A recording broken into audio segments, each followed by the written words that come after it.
come what may. Merry Christmas, Mr. Wayne. Merry Christmas, Albert. Goodwill toward men and women. Hello, world! In this episode, I'm going to give my spoiler review of Batman Returns.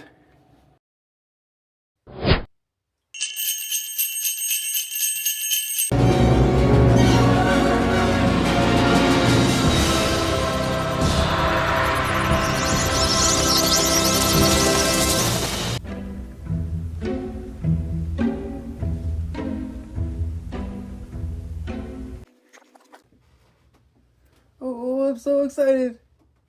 This is my favorite Batman movie. I can't wait to talk about it. Oh, and don't worry.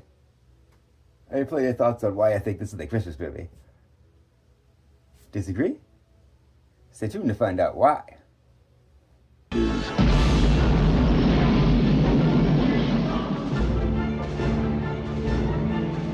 didn't invite me, so I crashed! Welcome to my channel. Thank you for clicking on my video.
A.K.A. Mr. FLIXTER.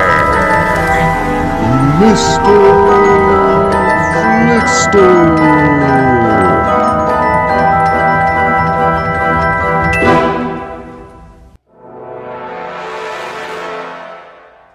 Previously on Mr. FLIXTER's show.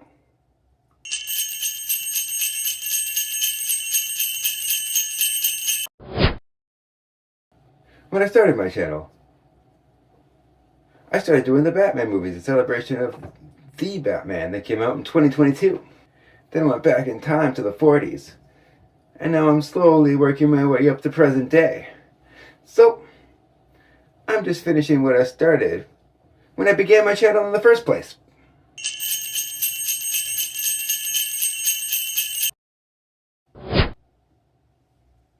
You could say, I go batty for this superhero.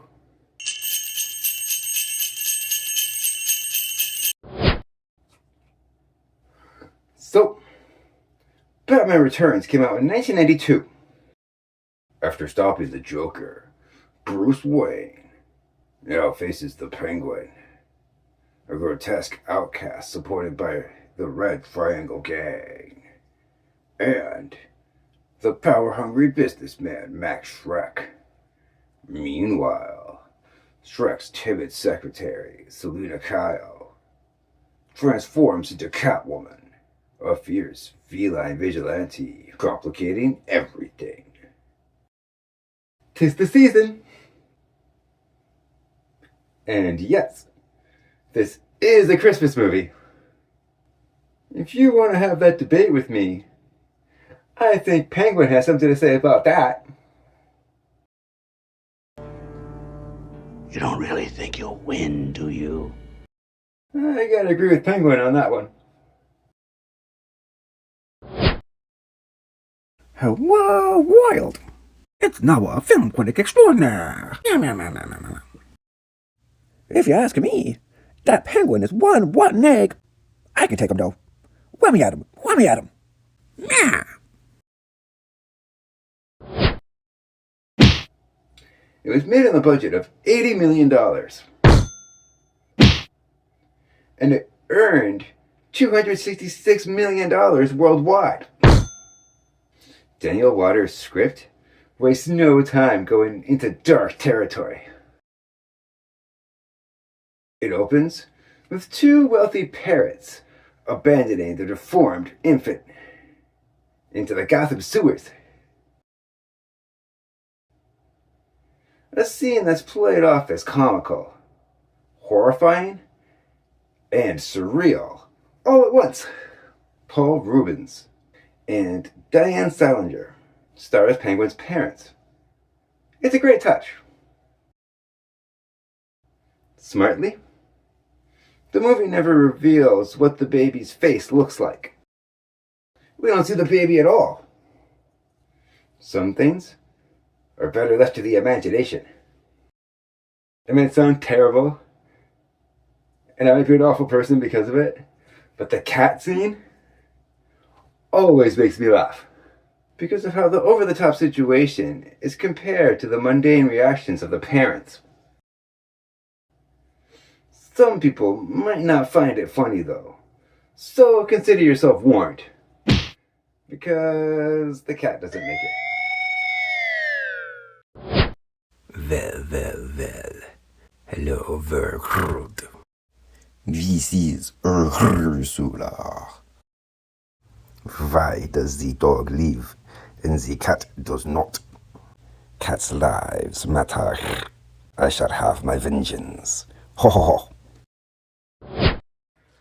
Director Tim Burton's Gothic Gotham is a visual feast for the eyes. Shot almost entirely on sets with gorgeous miniatures for sweeping city shots. I always appreciate when sets and miniatures are used over CGI. I love a good matte painting too. Danny Elfman's haunting, whimsical score, especially during Baby Penguin's river journey, gives me chills every time.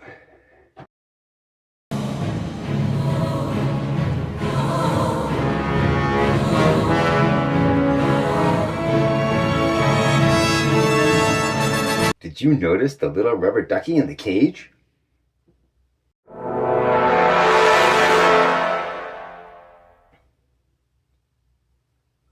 Now, I know what you're thinking. Is this really a Christmas movie? Really? Really? I'll tell you why I think it is. Christmas is heavily intertwined with the story, not just the backdrop. It's woven into the film's DNA. Gotham is decorated with iconography all over. Major plot points revolve around holiday iconography too. The constant snow adds to the Christmas atmosphere as well. great idea. Not mine.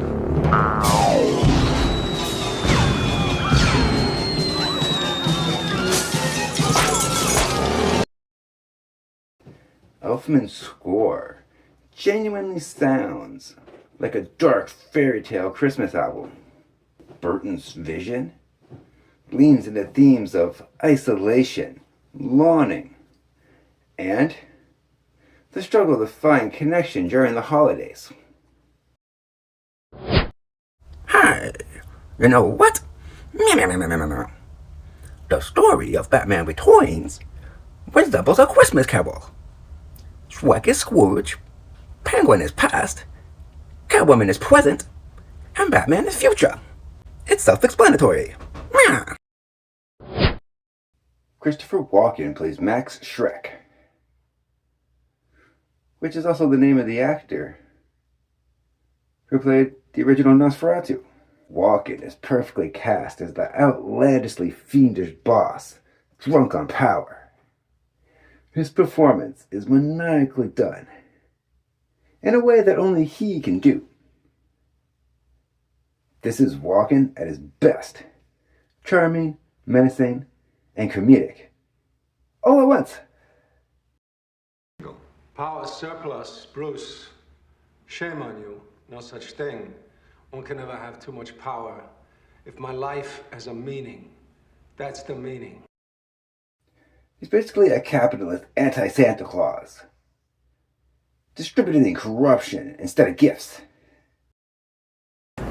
Santa Claus? Afraid not.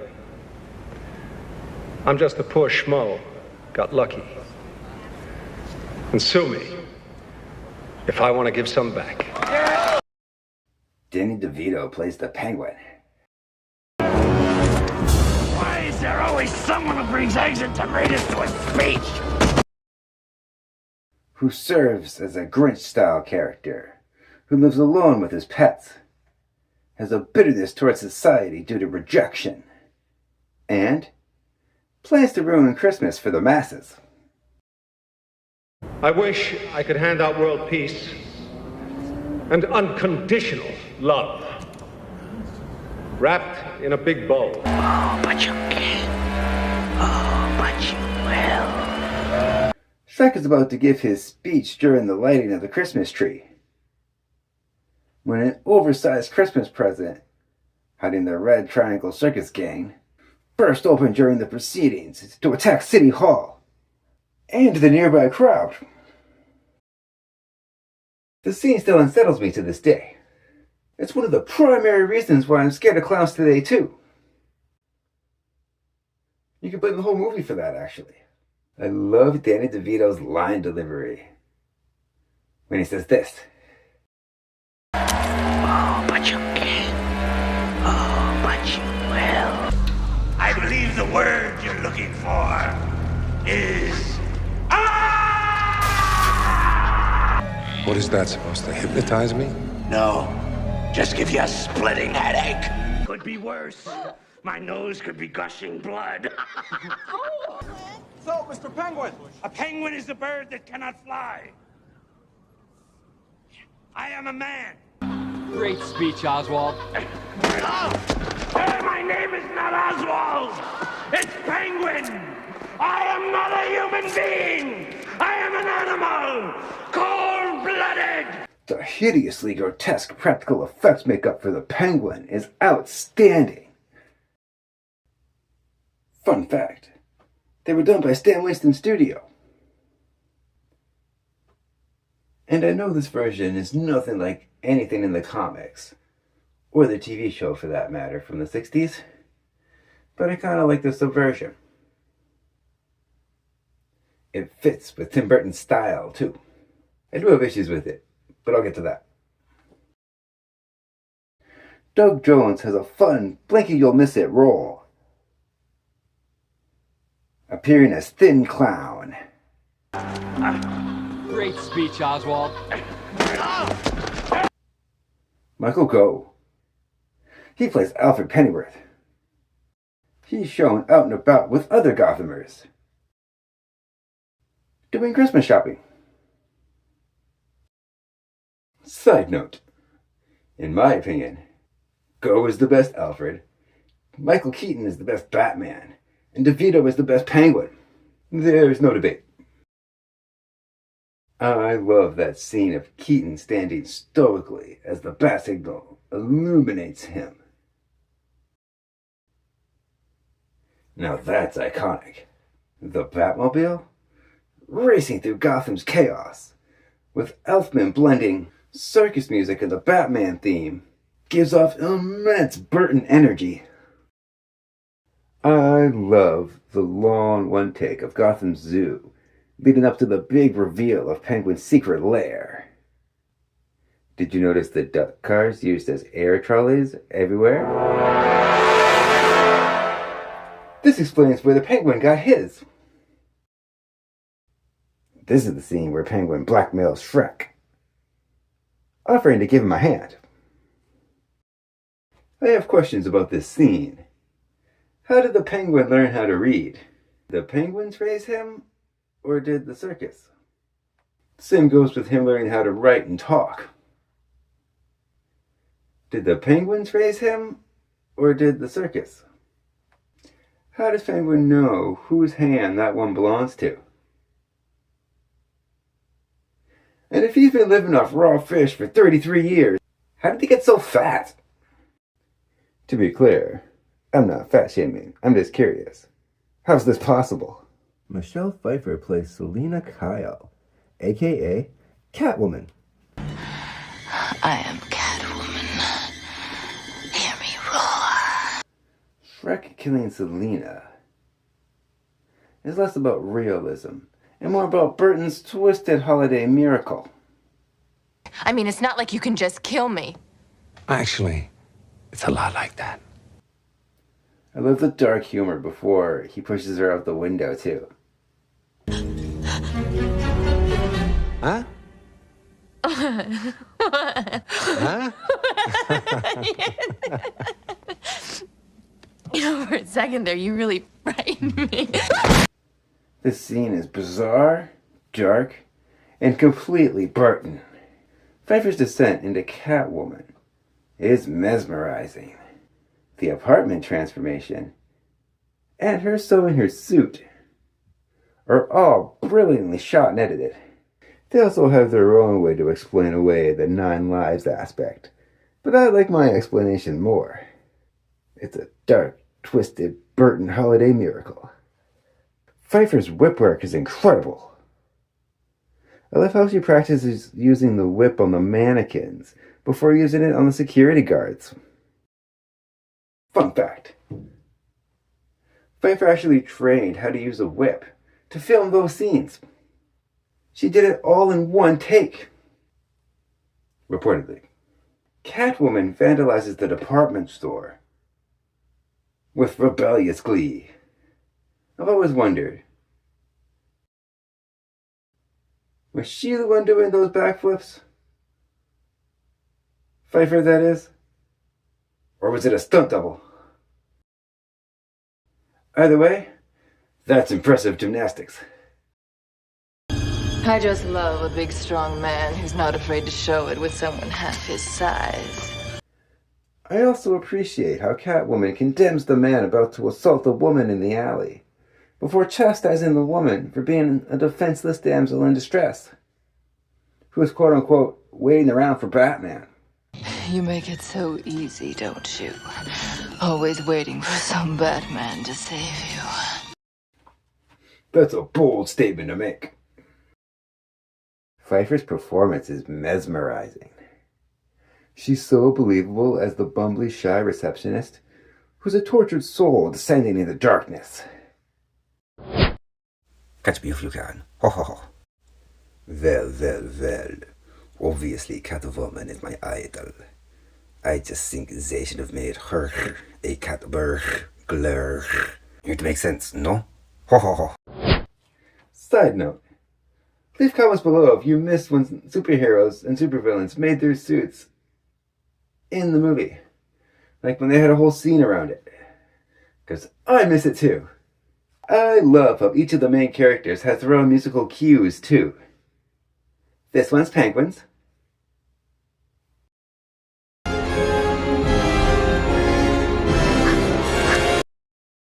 This one's Catwoman's.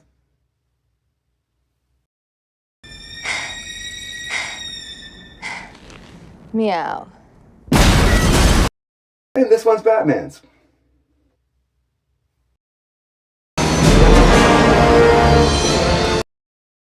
This was the time when movies had theme music. Like and subscribe if you love movie theme music. And if you missed it. I love this scene when Penguin gets surprised with his mayoral campaign, complete with the "could be worse" line. Could be worse. My nose could be gushing blood. It's a delightfully grotesque moment. The fight in the street is excellently choreographed, despite the rigid batsuit. Since Keaton couldn't swivel his head, he compensated by making more assertive, more forceful motions. It's fun seeing a live-action Batarang in action. The dog catching the Batarang in its mouth, as if it was playing fetch, is arguably one of the best stunts in the film. Wouldn't you agree?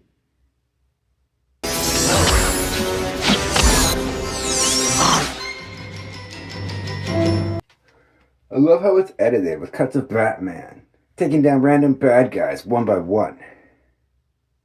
He totally kills people here too, despite his moral code. The looks he gives while he murders are hilarious. Look at his face. Look at that face. This leads to one of my favorite scenes and quotes. When the Batman confronts the Penguin face to face. You don't really think you'll win, do you? It's not only a great line, but the way he delivers it is chilling. This leads to the rooftop fight between Batman and Catwoman. It's one of the film's best sequences, being funny, tragic, and beautifully choreographed. Catwoman delivers a hilarious line here, too.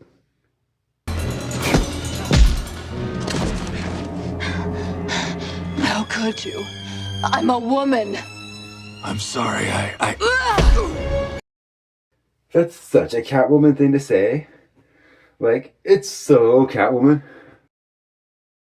Being saved by the kitty litter could also be considered another Christmas miracle, too. This is the introduction of a recurring line about mistletoe. It's the best line of dialogue written in the script, and just so happens to be connected with Christmas. Imagine that. Well. It seems this movie film has more Christmas than I thought. What do you think, baby kitty? I agree, Oysawa. Hey, does this mean your heart might grow 3 sizes this year for Christmas? I think not, baby kitty. Do not be ridiculous. It's bad enough you have Westing Grinch face. Meow. I love this quote so much. Here it is. Mistletoe can be deadly if you eat it. But a kiss can be even deadlier if you mean it. The subtext of that statement is eloquently profound. Mistletoe is connected with fertility and kissing. So it's hung at homes throughout the holiday season for people to kiss under, particularly during gatherings. The plant also produces a toxic berry. It's essentially saying that love can be magical. 'Cause it feels so mystical, magical, oh baby. But it can also hurt. Everybody hurts sometimes. Shrek and Penguin orchestrate Penguin's staged kidnapping of the mayor's baby. And the baby just so happens to be wearing a Santa outfit. Imagine that.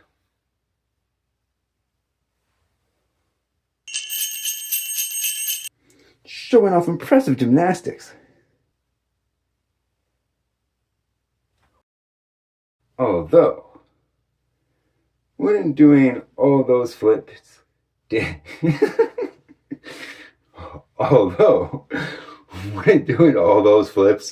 damage the baby? I mean, just think about it. I don't know why it's so funny. That poor baby.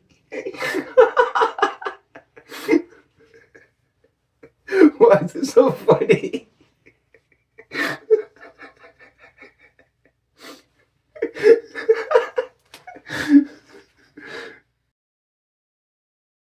I also love Andrew Briniarski as Chip Shrek, Max's son. His performance is awesome because he's basically doing a Christopher Walken impression, like to his face. And he crushes it. You'll have to go through me. Chip. Dad, go. Save yourself. Dad, go. He also played Zangief in Street Fighter.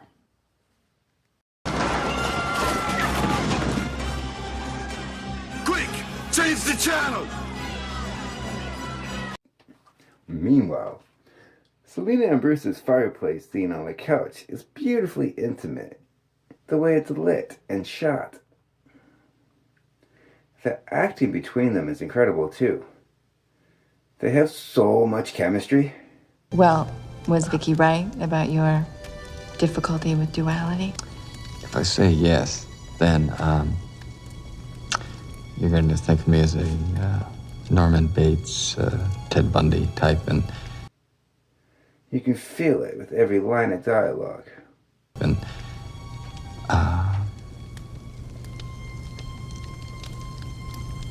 well, you might not let me kiss you.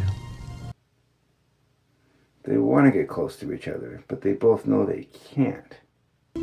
The so-called normal guys who always let you down. Sickos never scare me. At least they're committed. It's really tragic if you think about it. I love the line that Bruce says to Alfred about Vicky Vale being in the Batcave in the previous film. It's a nice callback. And it ties up loose ends. Who let Vicky Vale into the Batcave? I'm sitting there working, and I turn around, there she is. Oh, hi, Vic. Come on in. This is when we get the classic suit-up scene. The Iron Maiden leads to a slide, which is such a 60s Adam West Batman thing.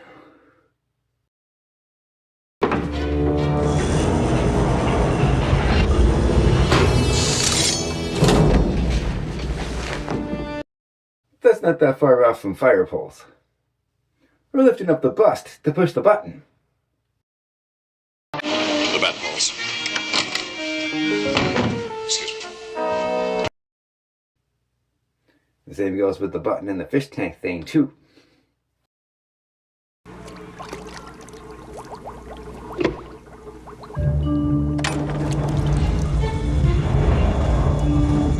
Here we see a variety of bat suits. I love the design of this new one, too. For this film, the new design, at the time, featured a more designed, traditional bat symbol. After fan complaints about the less conventional two-pointed symbol in the first film. Made from foam latex sections sewn onto spandex, the angular plated armor had visible weak points, particularly at the pectoral seam and the lower sides, which Catwoman exploits with her claws.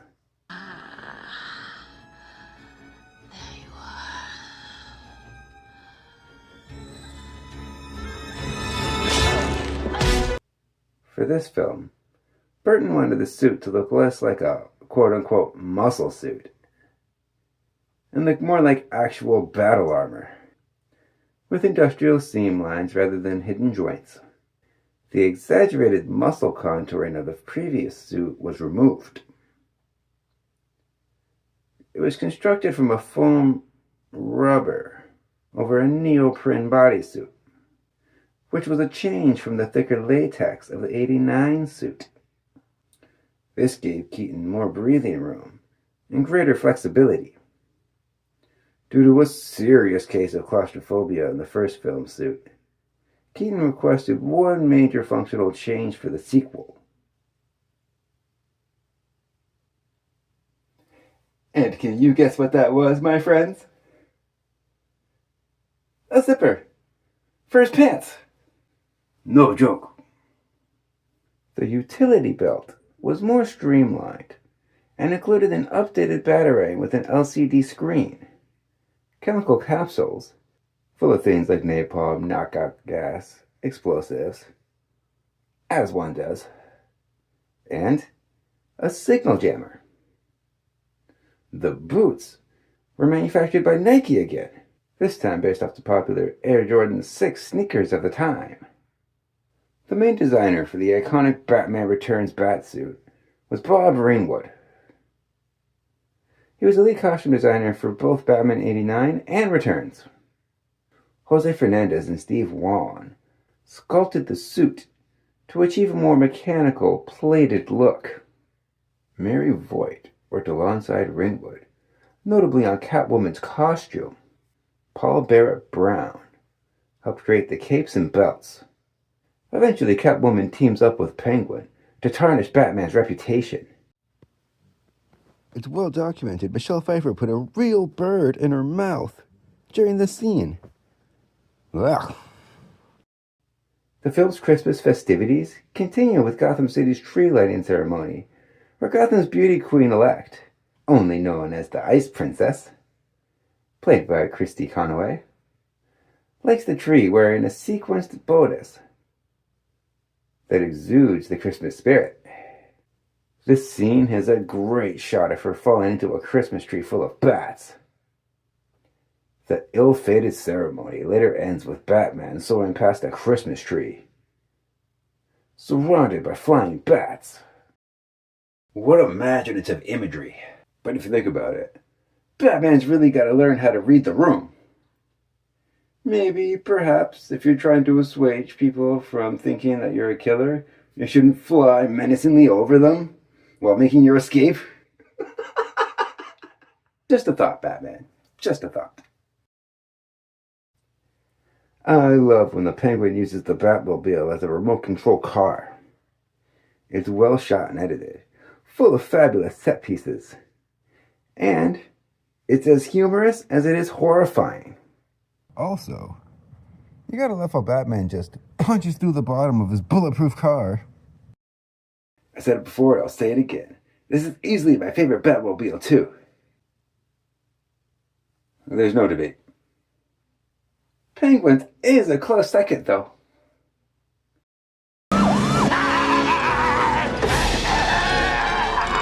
How Bruce outwits Penguin to stop him from becoming mayor seems too easy. Why is there always someone who brings eggs and tomatoes to a speech? Like the people at Gotham are way too gullible. They'll believe anything in the media. Batman and Catwoman attend Shrek's Masquerade Ball. And yes, I'm so jealous of that pun. Mwah. Chef's kiss. I love the subtle detail how Bruce and Selina aren't wearing costumes at this costume party, because essentially the outfits they're wearing are the costumes. Bruce and Selina are the costumes. Because deep down inside, they are Batman and Catwoman. Selina and Bruce talk heatedly about killing Max while dancing. The sequence is beautifully shot and edited with aerial shots looking down for a bird's eye view of the ballroom. What a magnificent set. Discovering each other's identities under the mistletoe is my favorite scene. It's tragic, romantic, and visually stunning. This is when the reoccurring mistletoe quote comes full circle. A kiss under the mistletoe. You know, mistletoe can be deadly if you eat it. A kiss can be even deadlier.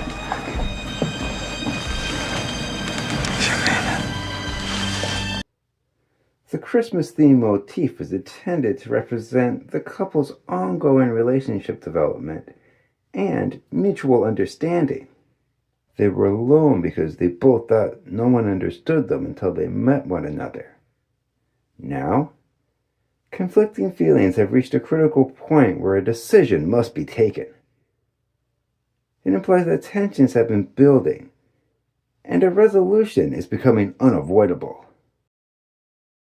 This is why it's my favorite quote of the film.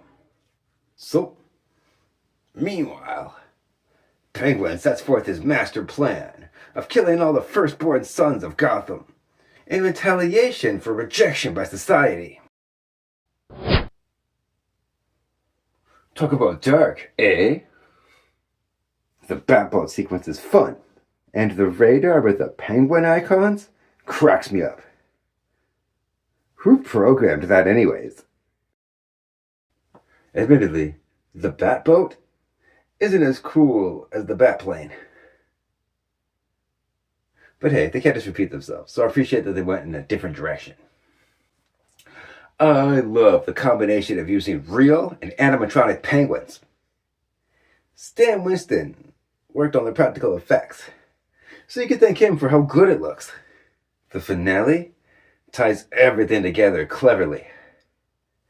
This includes the taser callback, using the bats against Penguin, and how Shrek gets the gun from the clown that was killed earlier. That's good writing. And I love how in-depth Shrek is. Even though Batman has clearly revealed himself, he's still perplexed why Bruce Wayne is dressed as Batman. That's hilarious. What if that gun works, though? I mean, think about it. Catwoman's had enough, though. And Bruce Wayne, why are you dressed up like Batman? Because he is Batman, you moron. See? Told ya. Shrek's charred body is an outstanding practical effect. It's grotesquely horrifying in all the right ways.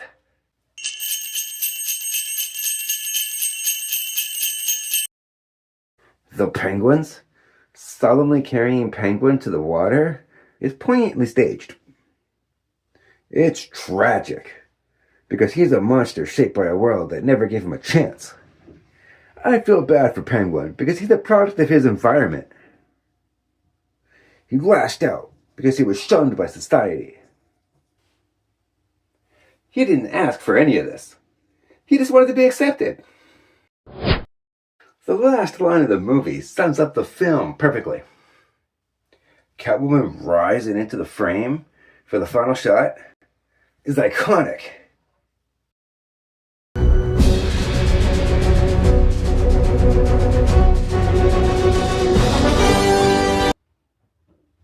Fun fact, this was the reshoot that the WB wanted.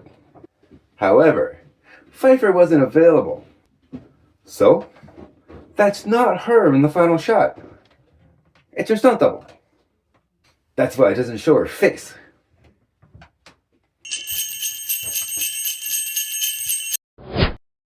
So, overall, there's several reasons why Batman Returns is my personal favorite Batman movie. What's your favorite Batman flick? Leave comments below and we can talk about it. And if you like what you see and you want to see more, I'll leave a link below for my other Batman videos. It's dark, it's campy, it's bizarre, it's beautiful, and deeply emotional. I remember this being a big deal when it came out in theaters. And each time I revisit it, it feels like I'm opening an annual nostalgic present. It has several set pieces and plot devices that revolve around Christmas. The winter setting is complemented by Elfman's whimsical music, which sounds like a Christmas record in its own right. There are several thematic links to Christmas too. Burton and Waters weave themes of family, loneliness, goodwill, and outsiders longing to be accepted in a whimsical, Christmas-soaked Gotham. Every main character is isolated and yearning for connection. Resonate for anyone who feels out of place during the holidays. You could also think of Walken's character as a capitalist anti-Santa Claus who represents commercialization of Christmas. The main characters are fundamentally flawed, isolated people. They're outcasts from society, leaving them ill-equipped to comprehend, much less enjoy, what Christmas represents. The trio of loners are too emotionally damaged to have the Christmas spirit, and there's something relatable there for the viewers who live in less extreme circumstances, yet similar situations. I do have issues with the film, though. One of them is how literal Burton's interpretations are of the characters. Cats drink milk, eat birds, bathe with their tongues, and have 9 lives. Therefore, a Catwoman must do that. Bats sleep upside down, so Batman does it. Penguins have flippers. They eat raw fish, and therefore the penguin does it. You see what I'm saying? Another thing that I noticed while I'm watching this, and Batman 89 for that matter, is that Burton seems to be more interested in the villains rather than Batman. This movie's not really about him. He has no personal obstacles to overcome. He's just reacting to other characters the whole time. Penguin's plans get thwarted way too easily. Sometimes, in the very next scene after the plan is proposed, the script is unfocused, jumping from one plot point to the next, with little to no conclusion for each one. It seems somewhat scattered. Another thing I gotta criticize is the pacing. Some segments feel rushed, while others drag on. The narrative's uneven, which affects the overall flow of the story. While I praise Tim Burton's visual distinctive style, it does overshadow the overall story. It's more about style than anything. Not that the substance isn't there, it's just not as prevalent. The style overshadows it dramatically. But beyond the dark subject matter, this movie's so quotable and has a great combination of campy humor that goes along with that darkness. I think it meshes pretty well. The tone, that is. There's something comforting there in this film for outcasts, because of the possibility that they'll finally find someone that can help make sense of Christmas, so they can feel it the same way that others do. This hopelessness makes Batman Returns a true Christmas movie. It's unconventional, like Die Hard or Gremlins, but it is a Christmas movie. There's no debate. In a way, this film is a misunderstood misfit, much like the characters are. We're a couple of misfits. We're a couple of misfits. What's the matter with misfits? So, my official grade for Batman Returns is an extra, extra, extra large popcorn with an extra large eggnog on the side. From a penguin egg, of course.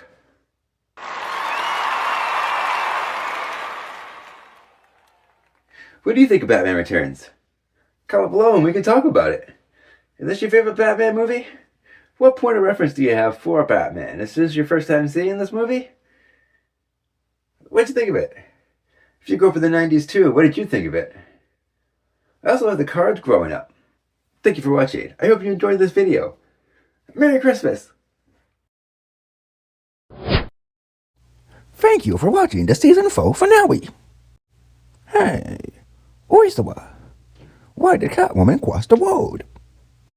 Do not badmouth Catwoman, baby kitty. I will crush you. Yeah, well, after I take out Penguin, she is next. Yeah. She will whip you into shape. Literally. Ho ho ho. Holy Cheez-Its, Batman. I know you love her, but get a room. And remember, if you're still not convinced, I'm sure Batman has something to say about that.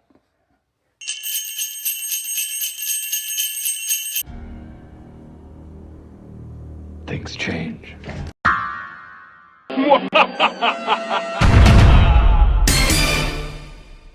Did you know that I'm a film critic for HorrorBuzz.com? You can read my reviews on their website, and I make frequent appearances on their YouTube channel, HorrorBuzz Live. So I'll leave links below for that too.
I'm not really one for speeches, so I'll just say thanks.